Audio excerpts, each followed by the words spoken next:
everyone, Marissa Stone here with Simon Says Social and the Systems Lounge.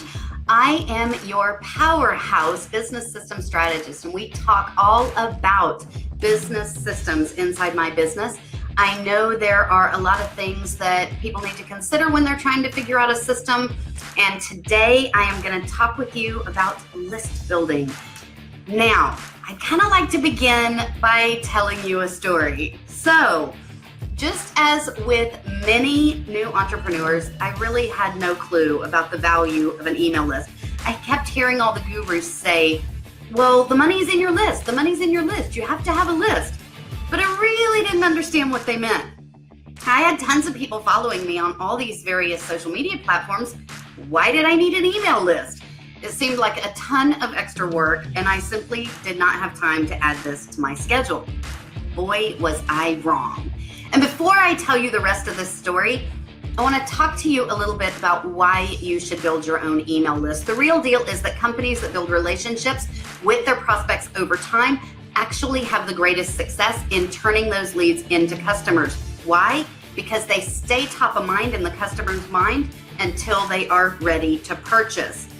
And email lists are really a great marketing strategy. I know there's a lot of talk out there about, oh my gosh, email lists are dead. No, they're not dead. They're not going anywhere. Most everyone has an email list, and as a matter of fact, most people check that email every single day. Unless you're like me and you go on holiday and you tap out for a little bit, which I do. But either way, on most working days, you're checking your email, right? Those messages can be scheduled in advance. You don't have to babysit them. You can make sure that you put everything out there that you need to put out there ahead of time so that it will go out on a specific date and time. And now that has freed you up to do what you do best, which is engage with your tribe and serve them the way that they should be served. You can personalize your messages so that you start really building those strong relationships with those readers. And according to Marketing Sherpa, 70% of your leads will actually end up buying something from you rather than one of your competitors.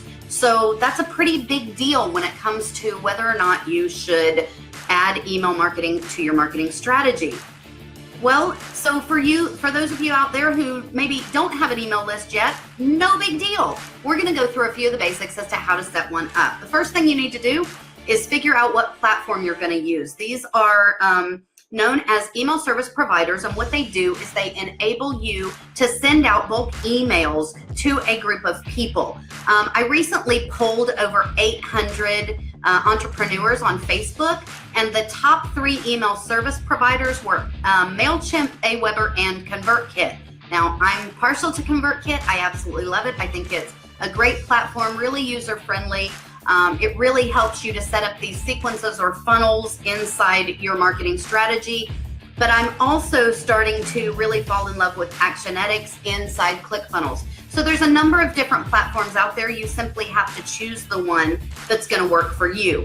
Once you've decided on that platform, you need to create what's called an opt-in form. Now, an opt-in form allows your user, your prospect, to come and opt in to your email list, and that's why it's called an opt-in form. The way that this works is they go to your website or they land on a landing page or what have you, and they put their email address in, and the back end actually adds them to the list. So from this point forward, they get all of your emails. In order to get them to opt in, you need to have a really good freebie. Now, when we talk about a freebie, that freebie doesn't need to be just any old freebie, any old thing out there that you want to just throw up there as something that'll work to get their email address. No, you really need to be paying attention to your target audience and what their needs are. And, I kind of teach my clients to create products and services so that innate in the solution that you're offering them is the next problem. So they come back around and they want more, and every single time they want more. And because you're an expert in your field and you know exactly how these things are going to go, you're going to pick up pretty quickly what that next thing is going to be. And so you can design your series of freebies, products, services, and the like in such a way that it spirals your client through this customer journey that you're designing. So let's say you picked your email service provider, you have put your freebie together, you've set up your opt-ins. Now what? Now it's time to get subscribers. Now, I don't want you to think like, the way people did back in the day of Walt Disney, where if you build it, they will come. That's not really how it works anymore. You actually have to build it and go get them. How do you do that? This is an opportunity for you to really showcase and promote your freebie. There's a number of different ways you can do that. You can talk to people about it when you're meeting people at networking events, or you're doing some sort of presentation. You can actually talk to them. Hey, I've got this really, great freebie on my website. Go grab a copy of it, right? Add it to your email signature. Put it on the back of your business card. Like, you can't see this because the font is too little, but my freebie is listed right there, right? Post it on your social media channels. Put it up in your blog.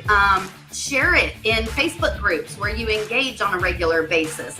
Things like that. Really try to get it out there, because if you don't do those things to promote it, nobody's going to know it's there. And you are, in essence, robbing your audience of an opportunity to figure out the types of things that you can help them with. So you want to make sure that you're putting that out there and letting people know the type of stuff that you have available. Once you do that and you start getting people on your email list, now you want to design a series of emails that are going to walk that client or that prospective client through your customer journey. Now, I want to make this very, very clear for those of you who feel like, oh, this is just a funnel from like the days of, the insurance salesman who created this funnel. That's not what we're talking about. We're talking about a customer journey. Let's say you're selling widgets, for instance, right? And you create a freebie on the top 10 ways to use this widget. People will opt in to receive that freebie, and then they will automatically be entered into your interested in widget funnel, right? So this funnel might contain things like an email welcome message that talks to them about some cool things that have to do with the widget. It might welcome them into your widget tribe. It might talk about, perhaps a weekly series of tips and tricks that they can use that are going to help them get the most out of this widget. Things like that. How can their lives be made easier after they've purchased this widget? So you really want to think about, what is it that, that your audience is looking for with regard to this widget? Somewhere around the 5th or 6th email, you can actually offer a widget at a discounted rate, right? And make sure that when you're offering that, inside your email service provider, those who purchase are tagged a certain way so that they're now moved into your widget owner's customer journey, instead of those who are still on the fence as to whether or not they want a widget. So you can actually also use this as an opportunity to ask your people on your email list for feedback, right? What's working with your widget? What's not working? What's some more information or tips or tricks that you need to know about how to use this widget?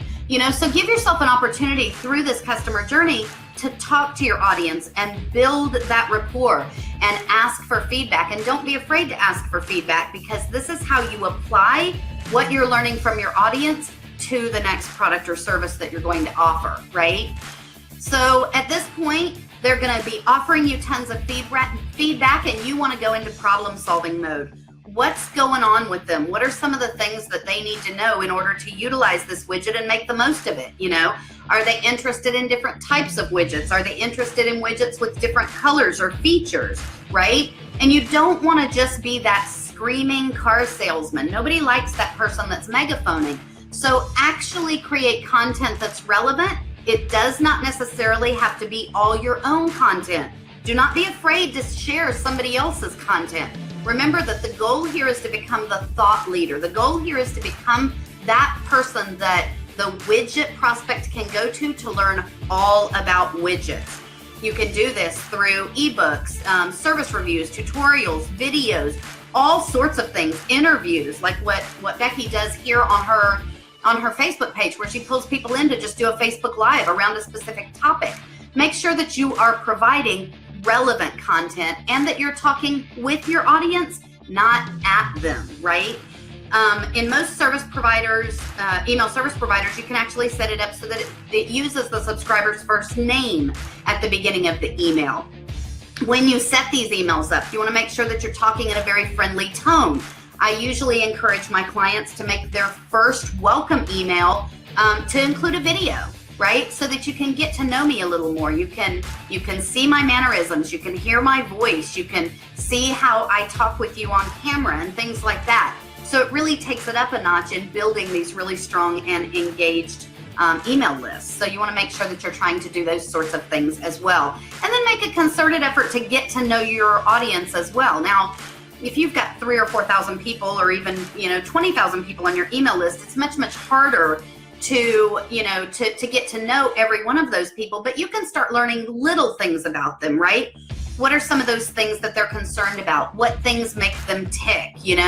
And this is where the real magic happens. Use these responses that you're getting in that feedback from your audience to create fresh new articles, fresh new tutorials, and let your readers know that what they're sharing with you is actually being taken into consideration as you're moving through your business, so that you're supporting them where they are.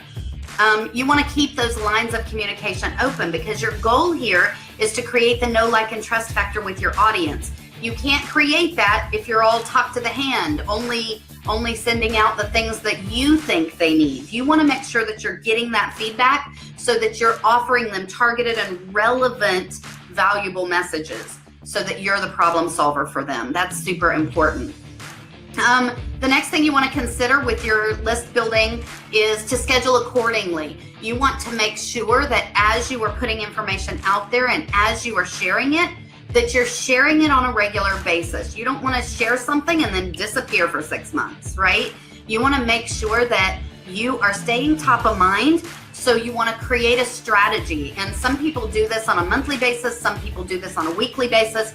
It's totally up to you how you want to do it. But you want to make sure that you're sending out regular emails and then reserving time for broadcasts. So let's say you have a sale going on, right? So this is kind of a timely piece of information that you want to get out. Make sure that you're also offering time to send out those broadcasts. I also want to caution you not to go into great big long diatribes. Ain't nobody got time for that, right? People are much more apt to read a short, sweet, value-packed email than they are to read an entire diatribe in an entire book. So you want to keep that in mind also. We talked a little bit about segmentation. Now, why is it important to segment your audience? I don't know if this has ever happened to you guys before, but I've been on an email list before where I opted in for the freebie and then I went ahead and purchased the product. Well, then I'm still getting emails about purchasing the product, even though I'd already purchased the product. Clearly, that person had not segmented me now into the list of people who'd actually purchased the product. So you want to think about that, because in my mind, I was like, wait a minute, do they even know who I am, right?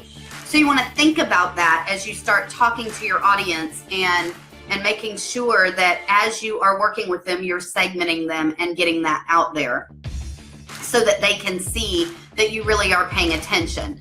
And one of the things that I want to make sure you guys understand about that is with regard to your list, your audience is going to grow and develop as they work with you. And this was kind of a shocker to me when it first happened to me. But what's going to happen is they're going to come into your list and they're going to opt in for your freebie, and they're going to go through that freebie and perhaps buy a product or a service from you, and it's going to solve their immediate problem right now, right? Well, now that group of people have evolved and they no longer need that kind of thing anymore. They need the next thing on the list to help them continue to achieve their goals.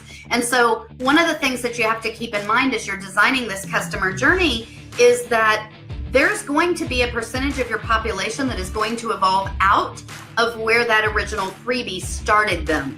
So you want to make sure that you are also creating additional touch points and additional items that they can opt in for to help them continue on the journey with you. If you no longer are relevant to them, they're going to go find somebody else. So keep in mind that sometimes people simply evolve out of needing that product or service.